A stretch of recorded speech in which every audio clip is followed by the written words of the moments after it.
তোমাদের সকলকে MP easy to লার্নের পক্ষ থেকে স্বাগত। তোমরা সকলেই হেলদি রয়েছো এবং নিয়মিত পড়াশোনা করছো। আজকের টপিক ক্লাস 10 মাধ্যমিক জিওগ্রাফি। তো চলো আজকের সেশন আমরা স্টার্ট করি। আজকের সেশনে আমরা কি করছি? মাধ্যমিক জিওগ্রাফি ষষ্ঠ অধ্যায় বা চ্যাপ্টার 6, উপগ্রহ চিত্র ও ভূ বৈচিত্র্য সূচক মানচিত্রের সাধারণ ধারণা। দেখো, আজকের ভিডিওতে আমরা সম্পূর্ণ চ্যাপ্টারটাকে বিভিন্ন অ্যানিমেশন ও পিকচারের মধ্যে দিয়ে বুঝবো এবং যে সমস্ত ইম্পর্টেন্ট প্রশ্নগুলো রয়েছে সমস্তটাই আজকে আমরা কভার করব। তো তোমরা স্কিপ না করে সম্পূর্ণ ভিডিও ধৈর্য সহকারে দেখো। পরীক্ষায় আসা একটিও প্রশ্ন তোমার অজানা হবে না। দেখো, প্রথমেই আমরা চ্যাপ্টার বা অধ্যায়ের নামটা একটু ভালো করে বুঝবো। উপগ্রহ চিত্র। চিত্র মানে কি? তোলা ছবি। এবং উপগ্রহ মানে কি? আমরা সকলেই জানি যে মহাজাগতিক কোনো বস্তু যখন কোনো নক্ষত্রের চারপাশে ঘোরে তখন তাকে আমরা কি বলি? গ্রহ। এবং এই গ্রহের আবার নিজস্ব কোনো আলো থাকে না, তারা নক্ষত্রের আলোয় আলোকিত হয়। এতটুকু বুঝলাম।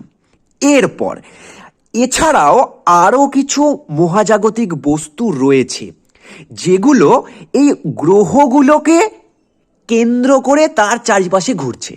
যেমন পৃথিবীকে কেন্দ্র করে চাঁদ পৃথিবীর চারিদিকে ঘুরছে। তাই পৃথিবীর একটি মাত্র উপগ্রহ হলো চাঁদ। তাহলে আমাদের মনে এখন প্রশ্ন হতে পারে, এই উপগ্রহ চিত্র মানে কি চাঁদ থেকে তোলা কোনো ছবি? না, কৃত্রিম উপগ্রহ থেকে তোলা বিভিন্ন চিত্র বা ছবি। এখন আবার আমাদের মনে প্রশ্ন হতে পারে, তাহলে কৃত্রিম উপগ্রহ কি স্যার? গ্রহ বুঝলাম, উপগ্রহ বুঝলাম, এখন প্রশ্ন কি কৃত্রিম উপগ্রহ কি? দেখো, গ্রহ ও উপগ্রহ প্রাকৃতিক সৃষ্টি হলেও, দেখো এই গ্রহ এবং উপগ্রহ এগুলো কি প্রাকৃতিক সৃষ্টি, কিন্তু অনেক উপগ্রহ রয়েছে যেগুলো মানুষ তৈরি করেছে।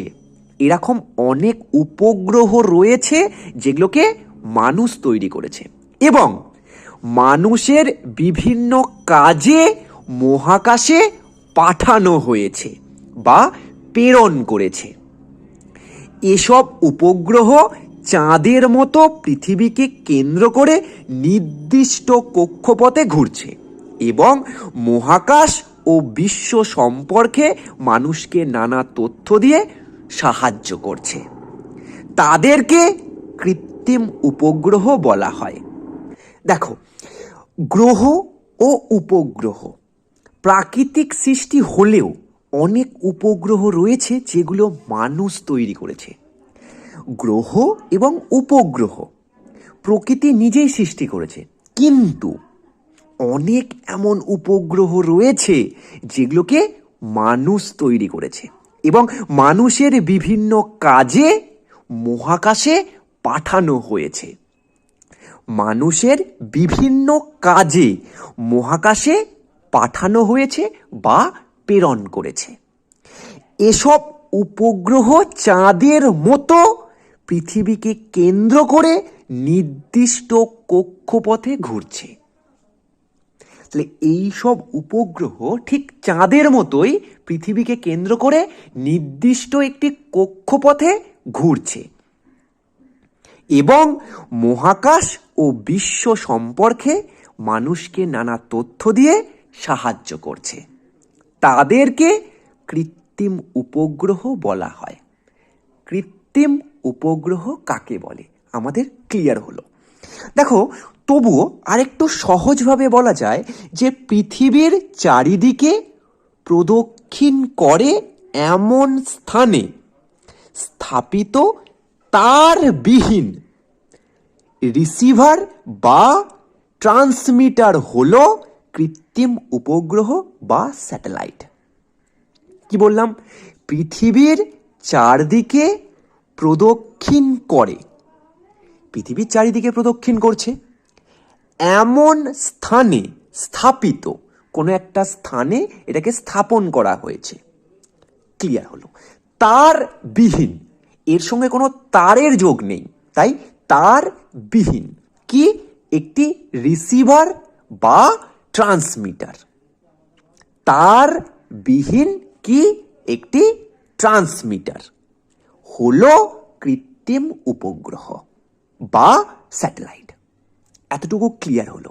এই স্যাটেলাইট বা কৃত্রিম উপগ্রহ থেকে তোলা বিভিন্ন ছবিকেই আমরা কি বলছি? উপগ্রহ চিত্র।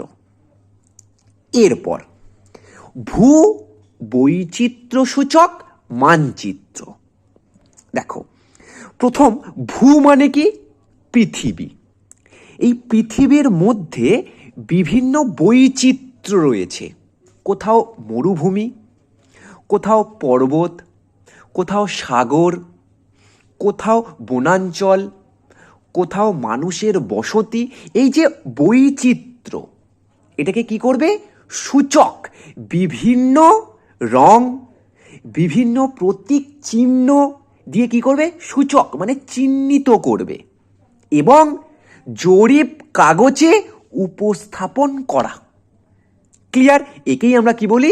ভূ বৈচিত্র্য সূচক মানচিত্র, যেখানে বিভিন্ন সংখ্যা মানের বিশ্লেষণ থাকে, বিভিন্ন প্রতীকী চিহ্ন থাকে এবং বিভিন্ন রঙের ব্যবহার করা হয় এবং জরিপ কাগজে উপস্থাপন করা হয়। তাকে আমরা কি বলবো?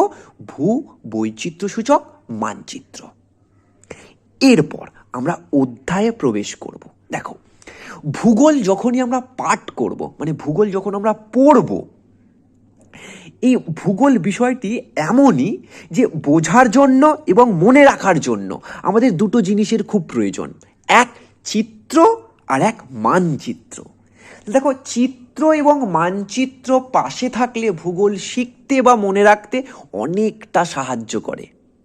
দেখো, ভূগোল মানে পৃথিবী যে গোল, সেটা আমরা চিত্র দেখলেই বুঝতে পারি। ক্লিয়ার হলো? এখন তাহলে পূর্বে তো বিজ্ঞান এতটা উন্নত ছিল না, তখন তো এই চিত্র ছিল না, তখন কিভাবে বুঝতো? তখন হাতে আঁকা বিভিন্ন চিত্রের সাহায্যে বা মানচিত্রের সাহায্যে শিক্ষার্থীরা ভূগোল পড়ত। কিন্তু এখন বিজ্ঞান বা প্রযুক্তির উন্নতির সাথে সাথে পৃথিবীর নানা প্রাকৃতিক এবং অপ্রাকৃতিক বিষয় জরিপ করে অবস্থান নির্ণয়ের পর প্রচলিত প্রতীক ও রং ব্যবহার করে ভূ বৈচিত্র্যসূচক মানচিত্র প্রস্তুত করা হয় এবং বর্তমানে কৃত্রিম উপগ্রহ থেকে সংগ্রহ করা সংখ্যামান বিশ্লেষণ করে এই প্রস্তুত করা উপগ্রহ চিত্র বিভিন্ন স্কুল, বিভিন্ন বিশ্ববিদ্যালয়েও ব্যবহার করা হয়। মানে বিদ্যালয় স্তর থেকে বিশ্ববিদ্যালয় স্তর পর্যন্ত ব্যবহার করা হয়, এমনকি গবেষণারও কাজে লাগে। কতটা ইজি বলো তো? দেখো, উপগ্রহ চিত্র বুঝলাম এবং ভূ বৈচিত্র্য সূচক মানচিত্রও বুঝে গেলাম। যে চিত্র মানে কি? তোলা ছবি, আর মানচিত্র মানে কি? সেখানে বিভিন্ন সংখ্যা মান থাকবে, যেখানে স্কেল থাকবে, যেখানে রং থাকবে এবং যেখানে বিভিন্ন প্রতীক চিহ্ন ব্যবহার করা হবে, যেগুলো প্রচলিত, যেগুলো সকলে জানে। এতটুকু ক্লিয়ার? এরপর দেখো, আমাদের বইয়ের ফার্স্ট পাতাতে আমরা যদি দেখি, তাহলে এই যে দূর থেকে কোনো জিনিসকে স্পর্শ না করে তার সম্পর্কে বিভিন্ন তথ্যকে সংগ্রহ করা, কি বলবো? দূর থেকে তথ্যকে কি করা? সংগ্রহ করা। একে আমরা কি বলবো? দূর সংবেদন। মানে কোনো বস্তু বা উপাদানকে স্পর্শ না করে ওই বস্তু বা উপাদানের তথ্য সংগ্রহের পদ্ধতিকে দূর সংবেদন বা রিমোট সেন্সিং বলে। এই যে কৃত্রিম উপগ্রহ থেকে আমরা বিভিন্ন তথ্য সংগ্রহ করছি বা ছবি তুলছি, এতে কি আমরা তাকে স্পর্শ করছি? না। তাহলে কোনো বস্তু বা উপাদানকে স্পর্শ না করে ওই বস্তু বা উপাদানের তথ্য সংগ্রহের পদ্ধতিকে দূর সংবেদন বলে। ক্লিয়ার? এরপর এই দূর সংবেদন আবার কয় প্রকার? দুই প্রকার। দূর সংবেদন দুই প্রকার। এক, বিমান চিত্র, মানে বিমান থেকে তোলা চিত্রকেই আমরা কি বলবো? বিমান চিত্র। আর দ্বিতীয়, উপগ্রহ চিত্র। তাই উপগ্রহ চিত্র কিসের মধ্যে পড়ে? দূর সংবেদন পদ্ধতির মধ্যে। ক্লিয়ার হলো? এবার হচ্ছে বিমান চিত্র ও উপগ্রহ চিত্র। দেখো, বিমানে বা বেলুনে স্থাপিত ক্যামেরার সাহায্যে ছবি তুলবো, মানে কি লাগবে? ক্যামেরা। তাহলে বিমানে বা বেলুনে স্থাপিত ক্যামেরার সাহায্যে পৃথিবীর বিভিন্ন অংশের প্রতিফলন সংগ্রহ করে প্রস্তুত চিত্রকে বিমান চিত্র বা এয়ার ফটো বলে। কি বললাম? বিমানে বা বেলুনে কি রয়েছে? ক্যামেরা। সেই ক্যামেরার সাহায্যে পৃথিবীর বিভিন্ন অংশের আমরা কি সংগ্রহ করি? ছবি। এইটা আসলে কি? এটা আলোর প্রতিফলন। ক্যামেরা কি করে? আলোর প্রতিফলনকে ক্যাপচার করে। ক্লিয়ার? পৃথিবীর বিভিন্ন অংশের প্রতিফলন সংগ্রহ করে কি তৈরি করে? প্রস্তুত চিত্রকে বলা হয় বিমান চিত্র। এতটুকু ক্লিয়ার? এরপর উপগ্রহ চিত্র।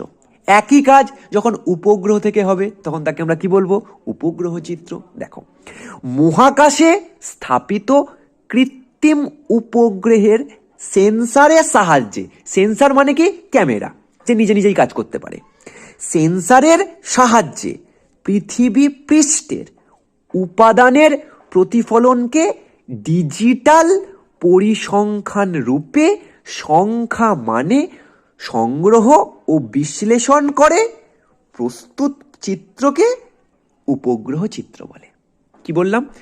মহাকাশে স্থাপিত কৃত্রিম উপগ্রহের সেন্সারের সাহায্যে, কোথায় স্থাপিত? মহাকাশে। কি? কৃত্রিম উপগ্রহ, তার মধ্যে কি রয়েছে? সেন্সার। তার সাহায্যে আমরা কার প্রতিফলন নেব? পৃথিবী পৃষ্ঠের বিভিন্ন উপাদানের প্রতিফলন সংগ্রহ করব এবং তাকে কিসের রূপে? ডিজিটাল পরিসংখ্যান রূপে। কিসের রূপে? ডিজিটাল পরিসংখ্যান রূপে সংখ্যা মান সংগ্রহ করা ও বিশ্লেষণ করে প্রস্তুত চিত্রকে উপগ্রহ চিত্র বলে। ক্লিয়ার? এরপর কি রয়েছে? বিমান চিত্র ও উপগ্রহ চিত্রের মধ্যে পার্থক্য আর এই দূর সংবেদনের সুবিধা ও অসুবিধা। দেখো দেখো এরপর কি রয়েছে? পার্থক্য। অর্থাৎ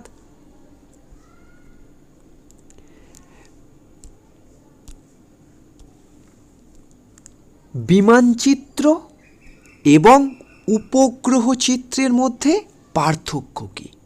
দেখো, প্রথমে কি রয়েছে? পদ্ধতি, তারপর ক্ষেত্রমান, তারপর ধরন, আর শেষে রয়েছে স্কেল।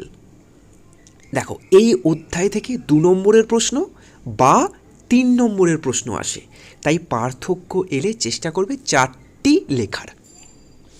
দেখো, প্রথমে কি রয়েছে? বিমানে রাখা ক্যামেরার সাহায্যে তথ্য সংগ্রহ করা হয় ও চিত্র প্রস্তুত করা হয়। যেহেতু বিমান চিত্র, তাই ক্যামেরা কোথায় রাখা থাকবে? বিমানে। বিমানে রাখা ক্যামেরার সাহায্যে তথ্য এবং চিত্র প্রস্তুত করা হয়। ক্লিয়ার? আর উপগ্রহ চিত্রে কি থাকবে? উপগ্রহে রাখা ক্যামেরার সাহায্যে তথ্য সংগ্রহ ও চিত্র প্রস্তুত করা হয়। ক্লিয়ার? এরপর এর ক্ষেত্রমান কি? ছোট, আর এর ক্ষেত্রমান বড়। ধরন কি? দেখো, এখানটায় একটু ইম্পর্টেন্ট, বিমানচিত্র যে কোনো এক প্রকারের তোলা যাবে, নয় সাদা কালো বা ধূসর বা রঙিন, যে কোনো একটা। কিন্তু উপগ্রহ চিত্রে সাদা কালো, ধূসর, প্রকৃত মানে যেটা আসলে রয়েছে সেটাই, আর ছদ্ম রঙের চিত্র তোলা যাবে। এখানে যে কোনো একটি, আর এখানে সবগুলি। ক্লিয়ার? এখানে বিমানে রাখা ক্যামেরা, এখানে উপগ্রহে রাখা ক্যামেরা, এখানে ছোট, এখানে বড়, এখানে যে কোনো এক প্রকারের, আর এখানে সব ধরনের চিত্র তোলা যায়। এরপর কী রয়েছে? স্কেল, বিভিন্ন স্কেলে প্রকাশিত হয়, আর এখানে এক প্রকার অর্থাৎ 1:50,000 স্কেলে প্রকাশিত হয়। আর এখানে দেখো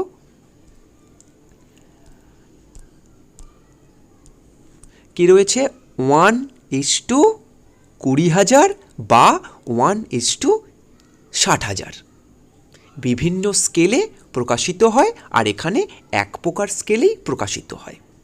এরপর তোমাদের প্রশ্ন হতে পারে যে স্যার এই স্কেলের বিষয়টি কি? দেখো, ধরো আসলে এই জায়গাটার ক্ষেত্রফল 50,000, কিন্তু মানচিত্রে এটাকে কি দেখানো হচ্ছে? 1। তাই একে কি বলা হবে? আসলে 50,000 হলেও মানচিত্রে 1 বর্গ একক। ক্লিয়ার? একেই বলা হচ্ছে 1:50,000। এটা 20,000ও হতে পারে, 60,000ও হতে পারে। তাহলে পার্থক্য আমাদের কাছে একদম ক্লিয়ার হয়ে গেছে। এরপর দূর সংবেদনের সুবিধা আর অসুবিধা। দেখো, যেমন সুবিধা রয়েছে তেমন অসুবিধাও রয়েছে। প্রথম সুবিধা, প্রস্তুত চিত্রের সাহায্যে বাস্তবের মিল সর্বাধিক হয়। যেহেতু ক্যামেরার সাহায্যে পৃথিবীর উপর থেকে পৃথিবীর সেই সময়ের বিভিন্ন চিত্র তোলা হচ্ছে, তাই বাস্তবের সঙ্গে প্রচুর মিল থাকে। প্রথম। দ্বিতীয়, দুর্গম স্থান, যেই স্থানে কোনো মাধ্যমে গিয়ে পৌঁছানো সম্ভব হচ্ছে না বা হবে না, সেই স্থানের বিভিন্ন চিত্র প্রস্তুত করা যায়। যেখানে যাওয়া সম্ভব নয়, প্রায় সম্ভব নয়, সেখানকারও চিত্র প্রস্তুত করা যায়। দুটো হয়ে গেল। এরপর কি রয়েছে? বিস্তৃত অংশের তথ্য একসাথে সংগৃহীত হয়। এই বিস্তৃত মানে কি? অনেকটা অঞ্চলের একসঙ্গে চিত্র কি করা হয়? সংগ্রহ করা যায়। ক্লিয়ার? বিস্তৃত অংশের তথ্য একসঙ্গে সংগৃহীত হয়। প্রথম তিনটি কি পড়লাম? এক, বাস্তবের সঙ্গে মিল থাকে, মানে সর্বাধিক মিল থাকে, মানে সব থেকে বেশি। দ্বিতীয় কি পড়লাম? দুর্গম স্থানের তথ্য সংগ্রহ করা যায়। আর বিস্তৃত মানে একসাথে অনেকটা জায়গার তথ্য সংগ্রহ করা যায়। ক্লিয়ার? 4 নম্বর কি রয়েছে? সংখ্যা মানের তথ্য সংগৃহীত হওয়ায় কম্পিউটারে তথ্যকে কি করা যায়? বিশ্লেষণ ও মানচিত্র প্রস্তুতকরণ সহজ হয়। যেহেতু এখানে সংখ্যা মান থাকে, মানে বিভিন্ন স্কেল থাকে, এই এলাকার দূরত্ব এতটা, এর উচ্চতা এতটা, এই সমস্ত ক্ষেত্রে আমরা বিভিন্ন সংখ্যা পাই। তাই কম্পিউটারের মাধ্যমে সেই তথ্যগুলোকে বিশ্লেষণ করা আর মানচিত্র প্রস্তুত করা সহজ হয়, যেহেতু সংখ্যা মান থাকে। এরপর দেখো, প্রতিনিয়ত মানে প্রতিদিন এই তথ্য কি হচ্ছে, সংগৃহীত হচ্ছে বা সংগ্রহ করা হচ্ছে। তাহলে প্রতিদিন তথ্য সংগ্রহের কারণে প্রস্তুত মানচিত্রের সাহায্যে বাস্তব পৃথিবীর যে পরিবর্তন ও বিবর্তন তা পাঠ করা যায় বা তার সম্পর্কে ধারণা পাওয়া যায়। যেহেতু প্রতিদিন বা প্রতিনিয়ত এই তথ্যগুলোকে সংগ্রহ করা হচ্ছে, তাই পৃথিবী আস্তে আস্তে কীভাবে পাল্টাচ্ছে বা পরিবর্তন হচ্ছে বা পৃথিবীর মধ্যে কী কী বিবর্তন হচ্ছে তা খুব সহজেই জানা যায় বা তার সম্পর্কে আমরা ধারণা পাই। দেখো, সুবিধা আমাদের মোটামুটি একদম ক্লিয়ার হয়ে গেছে। তবু আরও একবার সহজে মনে রাখার জন্য কি করব আমরা, বাস্তবের সঙ্গে মিল, যেসব স্থানে যাওয়ার সম্ভব নয় সেখানকারেরও তথ্য সংগ্রহ করা যায়, আর একসঙ্গে অনেকটা অংশের তথ্য একসাথে পাওয়া যায়। এছাড়া কম্পিউটারের মাধ্যমে এই তথ্যকে বিশ্লেষণ করা যায়, মানচিত্র প্রস্তুত করা যায় এবং প্রতিদিন এই তথ্যগুলো সংগ্রহ করার কারণে পৃথিবীর পরিবর্তন ও বিবর্তনের ধারণা পাওয়া যায়। এরপর কি রয়েছে, অসুবিধা। দেখো, অসুবিধা খুব সহজে বলবো। প্রথম কি, প্রচুর অর্থের প্রয়োজন।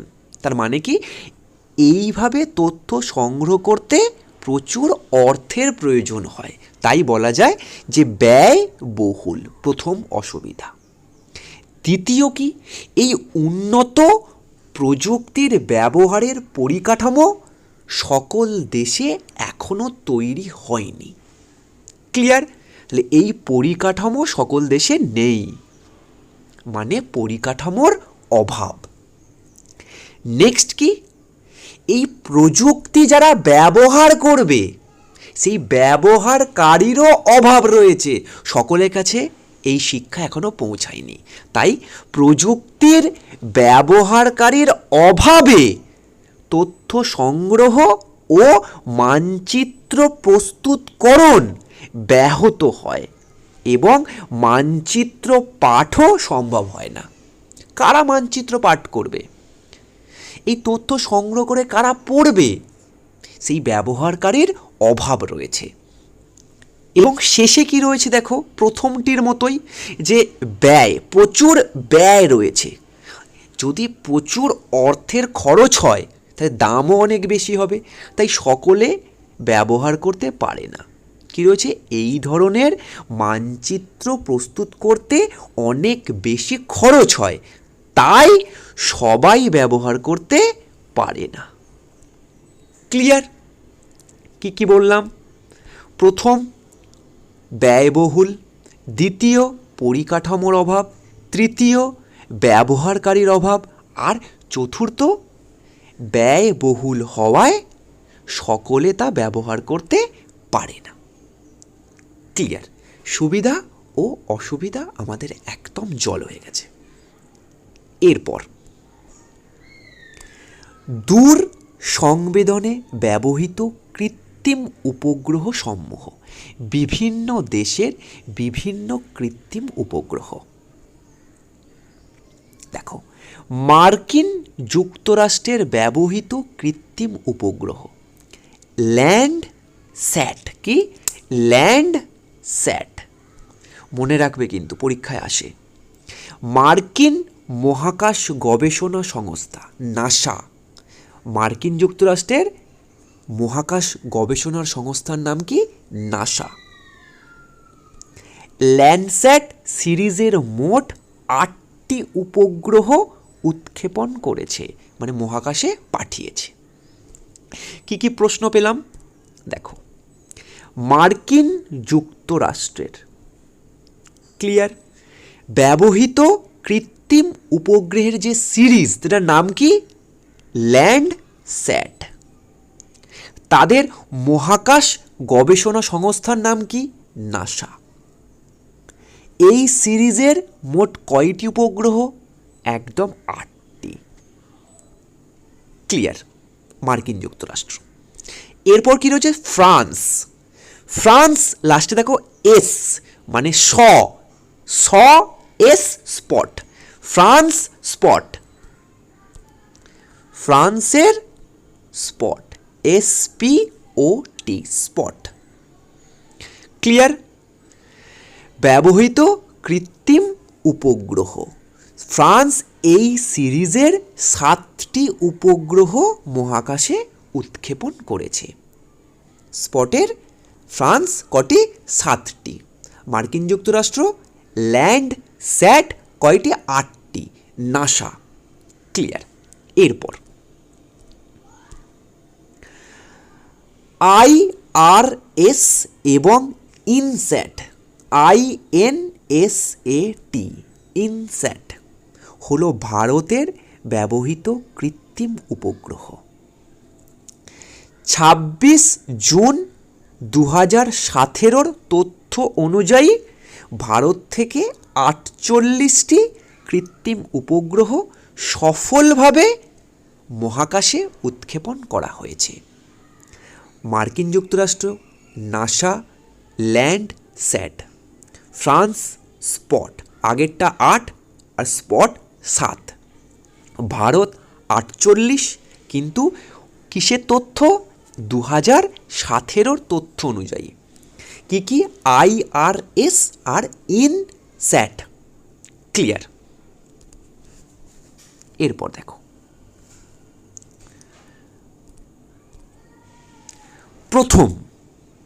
একদম প্রথম পরীক্ষামূলক উপগ্রহ উৎক্ষেপণ ভারত। নাম কি? আর্যভট্ট। ক্লিয়ার? আর্যভট্ট উৎক্ষেপণ ছিল ভারতের আকাশে প্রথম পরীক্ষামূলক উপগ্রহ। এরপর ভারতের আকাশে প্রথম সফল, এর আগেরটা কিন্তু সফল ছিল না, সফল উপগ্রহ হলো IRSIA ছিল ভারতের আকাশে প্রথম সফল উপগ্রহ। ক্লিয়ার? 17 মার্চ 1988। এখানে দেখো polar satellite launch vehicle. ISRO এই যে স্যাটেলাইটগুলোকে পাঠায় কার মাধ্যমে? পোলার স্যাটেলাইট লঞ্চ ভেহিকেল ব্যবহার করে। ক্লিয়ার? এরপর দেখো আমরা কি জানব? কৃত্রিম উপগ্রহ কয় প্রকার বা কয় ধরনের?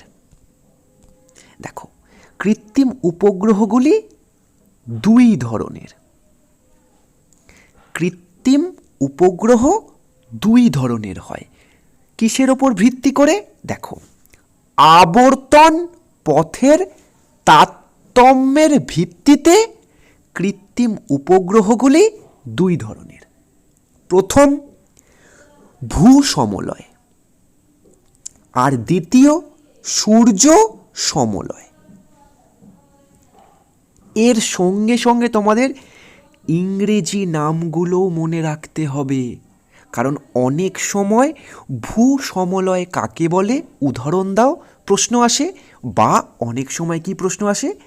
জিও স্টেশনারি উপগ্রহ বা স্যাটেলাইট কাকে বলে? এক্সাম্পল বা উদাহরণ দাও। দেখো ভূ সমলয় বা জিও স্টেশনারি উপগ্রহ বা জিও স্টেশনারি স্যাটেলাইট। ক্লিয়ার? আর সূর্য সমলয় মানে কি? সান সিনোক্লোনাস। কি? সান সিনোক্লোনাস উপগ্রহ বা স্যাটেলাইট। ক্লিয়ার?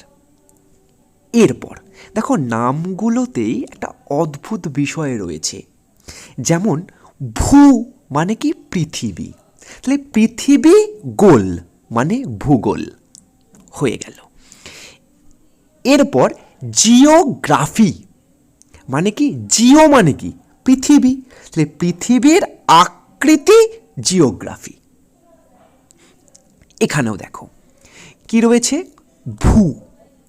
ভূ মানে কি, জিও অর্থাৎ পৃথিবী। আর সূর্য মানে কি, সান। ক্লিয়ার হলো। এরপর এই নাম দেখেই আমরা কাকে বলে লিখতে পারবো। যখনই আমাদেরকে বলবে ভূ সমলয় মানে কি, পৃথিবীর সঙ্গে সামঞ্জস্য রেখে। আর যখন বলবে সূর্য সমলয় মানে কি, সূর্যের সঙ্গে সামঞ্জস্য রেখে। ক্লিয়ার হলো। এরপর তাহলে পৃথিবীর আবর্তনের সঙ্গে তাল মিলিয়ে মানে সামঞ্জস্য রেখে পশ্চিম দিক থেকে পূর্ব দিকে আবর্তিত উপগ্রহগুলিকে ভূ সমলয় উপগ্রহ বলে। কি বললাম, পৃথিবীর সঙ্গে সামঞ্জস্য রাখে। তার মানে কি, পৃথিবীর আবর্তন গতির সঙ্গে তাল মিলিয়ে কোন দিক থেকে কোন দিক, পশ্চিম দিক থেকে পূর্ব দিকে আবর্তিত উপগ্রহগুলিকে ভূ সমলয় উপগ্রহ বলে। ক্লিয়ার হলো। এরপর দেখো সূর্য সমলয়। সূর্যের আপতন কোণের সাথে সামঞ্জস্য রেখে মেরু অক্ষ বরাবর আবর্তিত উপগ্রহগুলিকে সূর্য সমলয় উপগ্রহ বলে। পৃথিবীর নয় কিন্তু, সূর্যের আপতন কোণের সাথে সামঞ্জস্য রেখে মেরু অক্ষ বরাবর আবর্তিত উপগ্রহগুলিকে সূর্য সমলয় উপগ্রহ বলে। এবার দেখো নিরক্ষীয় তল বরাবর, নিরক্ষীয় তল বরাবর, আর এখানে মেরু অক্ষ বরাবর। এখানে নিরক্ষীয় তল আর এখানে মেরু অক্ষ বরাবর দুটি পার্থক্য পেয়ে গেলাম, একটা নিরক্ষীয় তল আর একটা মেরু অক্ষ। ক্লিয়ার হলো। সমুদ্র পৃষ্ঠ থেকে 35,000 থেকে 36,000 কিমি উচ্চতায়, কত কিমি উচ্চতায়, সমুদ্রপৃষ্ঠ থেকে 35 থেকে 36,000 কিমি উচ্চতায়। ক্লিয়ার। কার সঙ্গে, পৃথিবীর আবর্তনের সঙ্গে তাল মিলিয়ে পশ্চিম দিক থেকে পূর্ব দিকে আবর্তিত উপগ্রহগুলিকে ভূ সমলয় উপগ্রহ বলে। আর সমুদ্র পৃষ্ঠ থেকে 700 থেকে 800 কিমি উচ্চতায়, এখানে ছিল 35,000 থেকে 36,000 আর এখানে 700 থেকে 800, এখানেও একটা কি পেয়ে গেলাম, পার্থক্য। এখানে ছিল নিরক্ষীয়, এখানে মেরু, এখানে 35 থেকে 36,000, এখানে 7 থেকে 800। ক্লিয়ার হলো। এরপর পৃথিবীর আবর্তনের সঙ্গে তাল মিলিয়ে আর এখানে সূর্যের আপতন কোণের সঙ্গে সামঞ্জস্য রেখে। ক্লিয়ার হলো। এখানে যদি পশ্চিম থেকে পূর্ব দিকে হয় তাহলে এখানে উত্তর থেকে দক্ষিণে আবর্তিত হবে। তাহলে সূর্য সমলয় উত্তর থেকে দক্ষিণে আবর্তন করে। ক্লিয়ার। সেই উপগ্রহগুলিকে কি বলা হয়, সূর্য সমলয় উপগ্রহ। ক্লিয়ার। একসঙ্গে কাকে বলে হয়ে গেল এবং পার্থক্যও হয়ে গেল। দেখো এরপর দেখো কি রয়েছে, এক্সাম্পল বা উদাহরণ, খুব ইম্পর্টেন্ট কিন্তু। ভারতের ইনসাট, রাশিয়ার গোমস আর আমেরিকা যুক্তরাষ্ট্রের গোজ F/W। ক্লিয়ার। আর সূর্য সমলয়ের দেখো ভারতের কি IRS, ফ্রান্সের স্পট আর আমেরিকা যুক্তরাষ্ট্রের ল্যান্ডস্যাট। ক্লিয়ার। তাহলে যেগুলো একটু আগে আমরা পড়লাম সেগুলো সবই কি সূর্য সমলয়। ক্লিয়ার। এরপর দেখো ম্যাজিক, পার্থক্য। আবর্তন পশ্চিম থেকে পূর্বে হয়, আর এটা উত্তর থেকে দক্ষিণে। ক্লিয়ার। এখানে কি নিরক্ষীয় তল অনুসরণ করে, আর এখানে মেরু অক্ষ অনুসরণ করে। এখানে উচ্চতা কত? 35 থেকে 36,000, আর এখানে 700 থেকে 800। অবশ্যই সমুদ্র পৃষ্ঠ থেকে, এটা মনে রাখতে হবে। আর এখানে কিসের তথ্য পাওয়া যায়? দেখো, আবহাওয়া তথ্য সংগ্রহ করে এবং প্রেরণ করে। ভূ সমলয় পৃথিবীর আবহাওয়ার তথ্য সংগ্রহ করে এবং প্রেরণ করে। আর সূর্য সমলয় সম্পদ, সূর্য সমলয় সম্পদ সম্পর্কিত তথ্য সংগ্রহ করে ও প্রেরণ করে। ক্লিয়ার? কিচ্ছু নেই, জল। এরপর এই যে কৃত্রিম উপগ্রহগুলো কোথায় থাকে, যে স্থানে এগুলোকে স্থাপন করা হয় সেগুলোকে কি বলে? কি বলবে? প্ল্যাটফর্ম বলবে।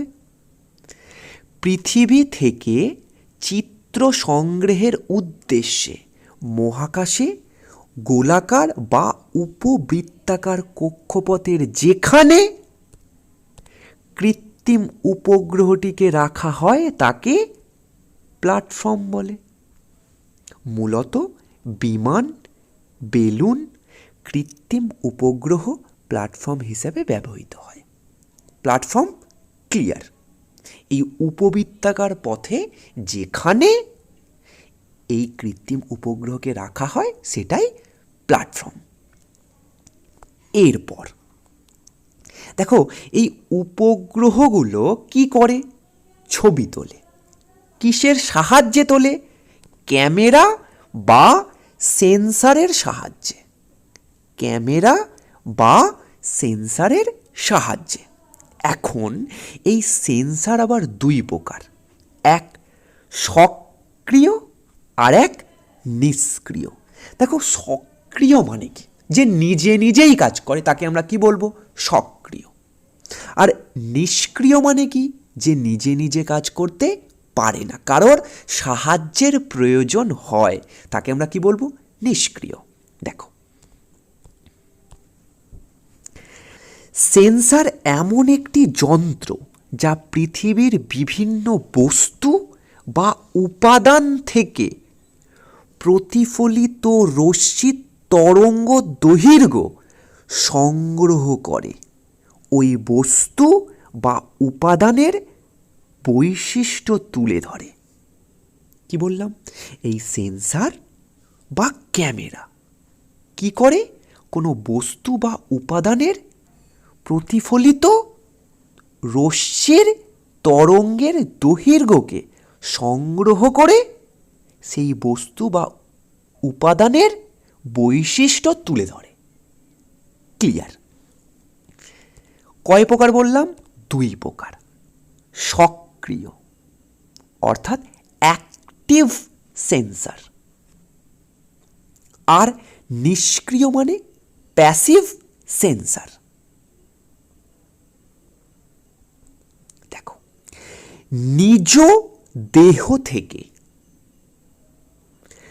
তড়িৎ চুম্বকীয় তরঙ্গ পাঠিয়ে বস্তুর প্রতিফলন সংগ্রহকারী সেন্সারগুলিকে সক্রিয় সেন্সার বলে। যে নিজের দেহ থেকে তড়িৎ চুম্বকীয় তরঙ্গ পাঠায় এবং তারপর বস্তুর প্রতিফলনকে সংগ্রহ করে তাকে আমরা কি বলবো?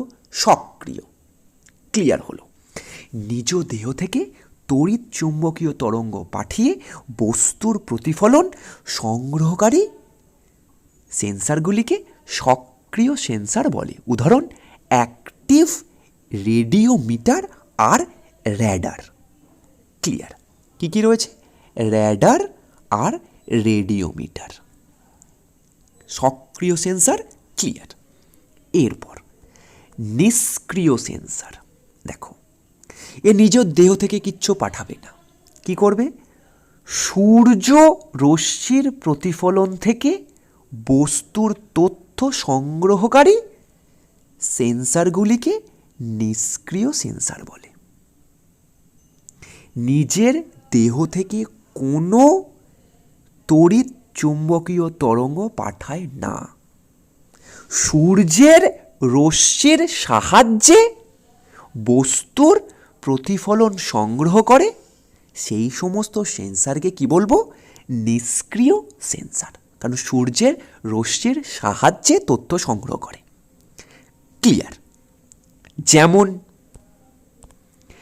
ইলেকট্রনিক ক্যামেরা, মানে আমাদের মোবাইল ফোনের যে ক্যামেরা, সেখানে অনেক ক্ষেত্রে ফ্ল্যাশ লাইট আছে, তো সেখানে সে সক্রিয়, আর যখন ফ্ল্যাশ লাইট ব্যবহার করা হয় না তখন নিষ্ক্রিয়। ফটোগ্রাফিক ক্যামেরা আর মাল্টিস্পেকট্রাল ক্যামেরা। ক্লিয়ার? এরপর দেখো পার্থক্য আমাদের অলরেডি ক্লিয়ার। ক্ষমতা, নিজ দেহ থেকে ক্ষুদ্র তড়িৎ চুম্বকীয় তরঙ্গ পাঠাতে সক্ষম, আর সূর্যের ক্ষুদ্র তড়িৎ চুম্বক তরঙ্গের উপর নির্ভরশীল। এ নিজেই তড়িৎ চুম্বকীয় তরঙ্গ পাঠায় আর এ সূর্যের উপর নির্ভরশীল। অস্বচ্ছ আবহাওয়া এবং রাত্রিতেও এই সেন্সার কাজ করে, মানে কার্যকারী। কেবলমাত্র সূর্যের আলোকের উপস্থিতিতেই এই সেন্সারগুলো কাজ করে, মানে কার্যকারী। ক্লিয়ার? উদাহরণ কি? অ্যাক্টিভ রেডিওমিটার আর র্যাডার। আর এখানে ফটোগ্রাফিক ক্যামেরা আর ইলেকট্রনিক ক্যামেরা। ক্লিয়ার? এরপর কি রয়েছে? উপগ্রহ চিত্রের প্রকার, মানে কয় প্রকারের উপগ্রহ চিত্র হয়। কয় প্রকার কৃত্রিম উপগ্রহ হয় জানি, সেই কৃত্রিম উপগ্রহের ভিতরে কয় প্রকারের সেন্সার হয় জানি। এখন এই সেন্সারের মাধ্যমে কয় প্রকারের চিত্র তোলা হয় এবার পড়ব। দেখো,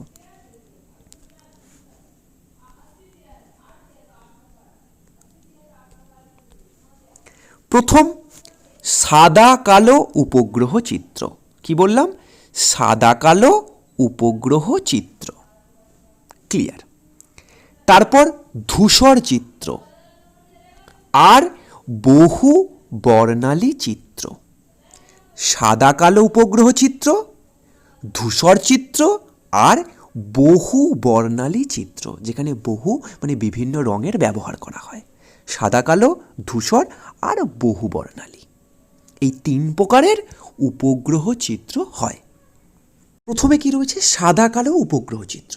বিশেষ কোনো বিষয় নয়, মানে উপগ্রহে থাকা সেন্সার ভূপৃষ্ঠের উপাদানগুলিকে কেবল সাদা ও কালো এই দুটি রঙেই দেখায়। দুটি রং দ্বারা প্রকাশ করা হয় বলে সাদা কালো উপগ্রহ চিত্রকে বাইনারি চিত্রও বলে। দেখো, সাদা কালো উপগ্রহ চিত্র।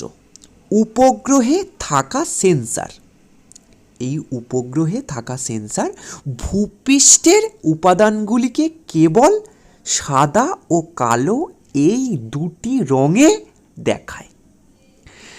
দুটি রং দ্বারা প্রকাশ করা হয় বলে সাদা কালো উপগ্রহ চিত্রকে বাইনারি চিত্র বলে। কি বলে? বাইনারি চিত্র।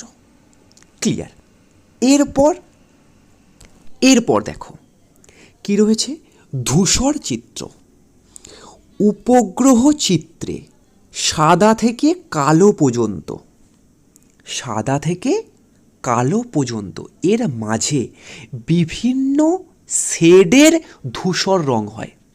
যারা পেন্সিল স্কেচে আঁকো বা পেন্সিলে স্কেচ করো তারা বুঝতে পারবে যে একবার হালকা করে স্কেচ করলে একরকম কালার, তার উপর আরও একবার পেন্সিল ঘষলে আরেকটু ডিপ হয়।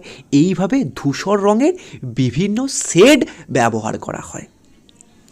উপগ্রহ চিত্রে সাদা থেকে কালো পর্যন্ত বিভিন্ন ধূসর বর্ণের শেডের পার্থক্যের মাধ্যমে ভূপৃষ্ঠের বিভিন্ন উপাদানগুলিকে প্রকাশ করাকে ধূসর চিত্র বলে। বিভিন্ন শেড বিভিন্ন উপাদানকে কি করে ডিনোট করে বা তুলে ধরে। ক্লিয়ার? ধূসর বহু বর্ণালী চিত্র ভালো করে বুঝবে।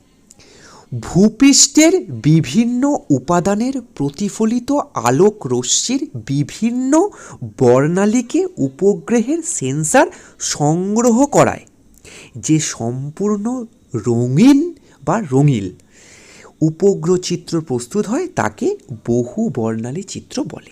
দেখো, ভূপৃষ্ঠের বিভিন্ন উপাদানের প্রতিফলিত আলোক রশ্মির বিভিন্ন বর্ণালীকে উপগ্রহের সেন্সর কি করে সংগ্রহ করে, সেন্সর সংগ্রহ করে। তারপর যে সম্পূর্ণ রঙিন উপগ্রহ চিত্র প্রস্তুত হয় তাকে বহু বর্ণালী চিত্র বলে। প্রকাশ করার পদ্ধতি বা প্রকৃতি কি রয়েছে? প্রকাশ করার প্রকৃতি অনুসারে বহু বর্ণালী চিত্রকে দুই ভাগে ভাগ করা হয়। এক, প্রকৃত রঙে প্রকাশিত চিত্র। প্রকৃত মানে কি? প্রকৃতিতে যে রং রয়েছে সেই রঙেই চিত্র তৈরি হবে, তাকে আমরা বলবো প্রকৃত রঙে প্রকাশিত চিত্র। আর ছদ্ম রঙে প্রকাশিত চিত্র, অর্থাৎ প্রকৃতিতে যে রং রয়েছে তার থেকে আলাদা কোনো রং দিয়ে প্রকাশ করলে তাকে আমরা বলবো ছদ্ম রং। ক্লিয়ার? প্রকৃত আর ছদ্ম।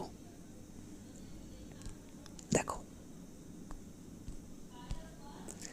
প্রকৃত রঙে প্রকাশিত চিত্র আর ছদ্ম রঙে প্রকাশিত চিত্র। ভূপৃষ্ঠের উপাদানগুলিকে, এখানেও দেখো ভূপৃষ্ঠের উপাদানগুলির, ক্লিয়ার? আমরা খালি চোখে যে রঙে দেখি, খালি চোখে যে রঙে দেখি সেই প্রকৃত রঙে উপগ্রহ চিত্রে উপাদানগুলিকে দেখানো হলে যে রং আমরা খালি চোখে দেখছি সেই রঙই যদি উপগ্রহ চিত্রে প্রকাশ করা হয় তখন তাকে আমরা বলবো প্রকৃত রঙের চিত্র, অর্থাৎ TCC, ট্রু কালার কম্পোসাইট। TCC এর ফুল ফর্ম অবশ্যই মাথায় রাখবে। টি মানে ট্রু আর এফ মানে ফলস। ক্লিয়ার? FCC। দেখো, ভূপৃষ্ঠের উপাদানগুলির প্রকৃত রঙের পরিবর্তে যদি অন্য রং দ্বারা উপগ্রহ চিত্রে দেখানো হয় তখন তাকে আমরা কি বলবো? ছদ্ম রঙে প্রকাশিত চিত্র, ফলস কালার কম্পোসাইট, FCC বলে। ক্লিয়ার? এরপর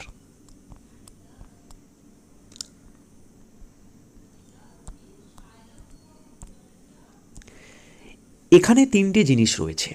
এক, পিক্সেল কি, দ্বিতীয় সোয়াথ কি, আর ব্র্যান্ড কি। দেখো, পিক্সেল সুনির্দিষ্ট মান ও ঠিকানা যুক্ত উপগ্রহ চিত্রের ক্ষুদ্রতম একককে পিক্সেল বলে। তাহলে উপগ্রহ চিত্রের ক্ষুদ্রতম একককে পিক্সেল বলে। পিক্সেলের সংখ্যা মানকে ডিজিটাল নাম্বার ভ্যালু বলে। পিক্সেলের যে সংখ্যা মান তাকে কি বলা হয়? DN value. সোয়াথ কি?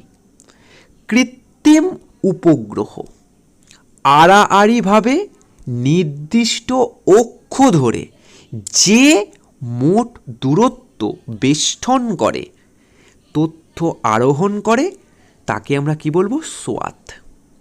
একটি কৃত্রিম উপগ্রহ আড়াআড়িভাবে নির্দিষ্ট অক্ষ ধরে যে দূরত্ব বেষ্টন করে তথ্যগুলোকে সংগ্রহ করছে বা আহরণ করছে তাকে আমরা কি বলবো?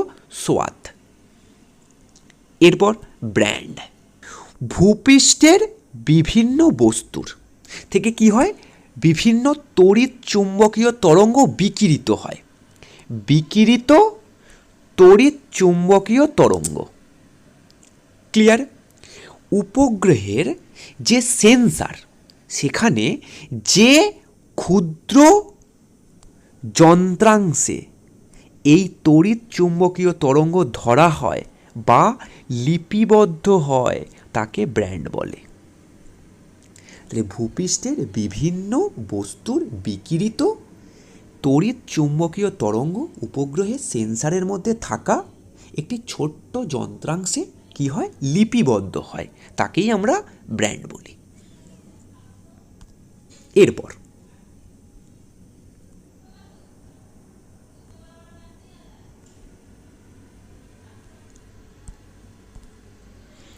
এই অংশটা একটু ভালো করে দেখবে।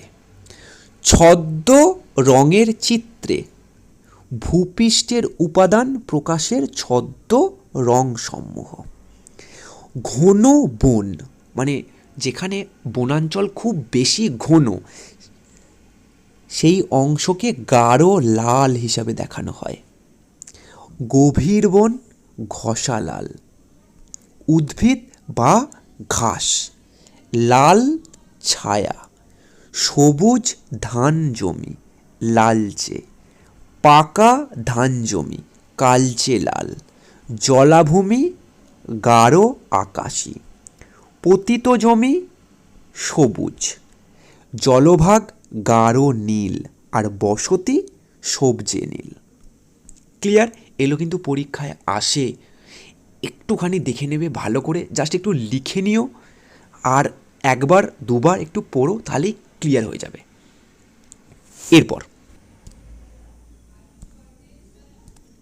এরপর দেখো, ভারতে উপগ্রহ চিত্র প্রস্তুতকারী সংস্থা নাম কি? ইসরো। কোথায় অবস্থিত? বেঙ্গালুরুতে। ভারতের মহাকাশ গবেষণা সংস্থা নাম ইসরো, অবস্থিত বেঙ্গালুরু। এর অধীনে 3টি সংস্থা উপগ্রহ চিত্র প্রস্তুত করে। প্রথম হায়দ্রাবাদে, দ্বিতীয় আমেদাবাদে আর তৃতীয় তিরুপতিতে। কি কি? National remote sensing agency, physical research laboratory আর national mesosphere, stratosphere and troposphere radar facility. Clear? Hyderabad, Ahmedabad আর তিরুপতি। এরপর কি রয়েছে? ভূ বৈচিত্র্য সূচক মানচিত্র। আরেকটি ভিডিওর মধ্যে আমরা ভূ বৈচিত্র্য সূচক মানচিত্র করব, তাহলে এই অধ্যায়টা আমাদের সম্পূর্ণ ক্লিয়ার হয়ে যাবে। তো চলো, আবার তোমাদের সঙ্গে নেক্সট ভিডিওতে দেখা হচ্ছে। অবশ্যই কমেন্ট সেকশানে জানাবে আজকের ভিডিও তোমাদের কেমন লাগলো। চ্যানেলে নতুন হয়ে থাকলে চ্যানেলটিকে সাবস্ক্রাইব করে পাশে থাকা নোটিফিকেশন বেল অন করে দিও, যাতে নতুন ভিডিওর নোটিফিকেশান সব থেকে আগে তুমি পেয়ে যাও। তোমাদের মূল্যবান মতামত অবশ্যই জানাবে। তোমাদের একটি লাইক এবং একটি কমেন্ট আমাদের অনেকটা আনন্দ দেয়। অবশ্যই তোমরা ভিডিওটিকে বন্ধুদের মধ্যে শেয়ার করে দেবে, যাতে এমপি ইজি টু লার্ন পরিবারে আরও নতুন নতুন সদস্যরা যুক্ত হতে পারে। চ্যানেলে নতুন হয়ে থাকলে চ্যানেলটিকে সাবস্ক্রাইব করে পাশে থাকা নোটিফিকেশন বেল অন করে দিও, যাতে নতুন ভিডিওর নোটিফিকেশান সব থেকে আগে তুমি পেয়ে যাও। তোমাদের মূল্যবান মতামত অবশ্যই জানাবে। তোমাদের একটি লাইক এবং একটি কমেন্ট আমাদের অনেকটা আনন্দ দেয়। অবশ্যই তোমরা ভিডিওটিকে বন্ধুদের মধ্যে শেয়ার করে দেবে, যাতে এমপি ইজি টু লার্ন পরিবারে আরও নতুন নতুন সদস্যরা যুক্ত হতে পারে।